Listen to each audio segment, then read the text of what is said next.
যেভাবে একের পর এক ধ্বংসলীলা চলছে এবং সেখানে আমাদের রবীন্দ্রনাথ ঠাকুরের যে বসতবাড়ি সেই কাছারি বাড়িতে আক্রমণ হয় এবং লুটপাট এবং ভাঙচুর করা হয়েছে।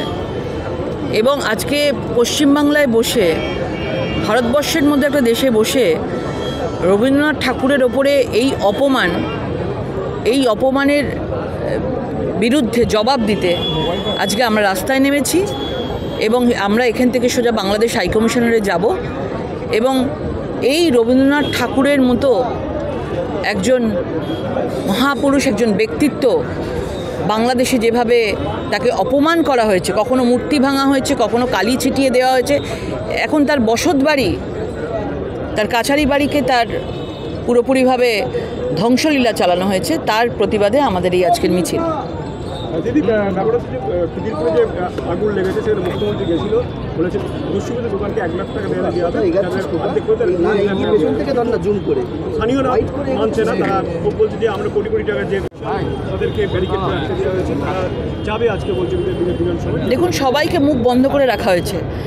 যত এখানে 26,000 যারা জবলেস রয়েছেন, আজকে প্রত্যেককে, যোগ্য অযোগ্য সবাইকে আজকে মুখ বন্ধ করে রাখা হচ্ছে, কারণ এই বাংলায় হিটলারি শাসন চলছে, কাউকে মুখ খুলতে দেওয়া হচ্ছে না।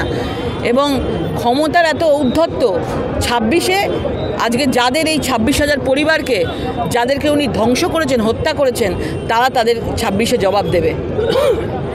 দেরি করে পাঠানো হয়েছে যাতে আগুনে পুড়ে সব কিছু ছাই হয়ে যায়, কিচ্ছু যেন অবশিষ্ট না থাকে, ওরা যেন আবার নতুন করে ওখানে দোকানপাট না করতে পারে।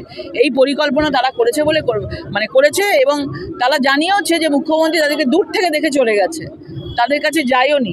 এখান থেকে পরিষ্কার হয়ে যাচ্ছে মুখ্যমন্ত্রী চেয়েছিলেন এই দোকানপাটগুলো পুড়ে যাক এবং তাদের পেটের ভাত মুখ্যমন্ত্রী মেরে দিয়েছেন। এবং মুখ্যমন্ত্রী আজকে এই ধরনের যা জিনিস করেছেন, যে উনি বলেন যে সততার প্রতীক এই মুখ্যমন্ত্রী রয়েছেন, আসলে ভেতরে পেছনে দেখা যাচ্ছে যে গরিবদের পুরোপুরিভাবে লুট চলছে এই পশ্চিমবাংলায়।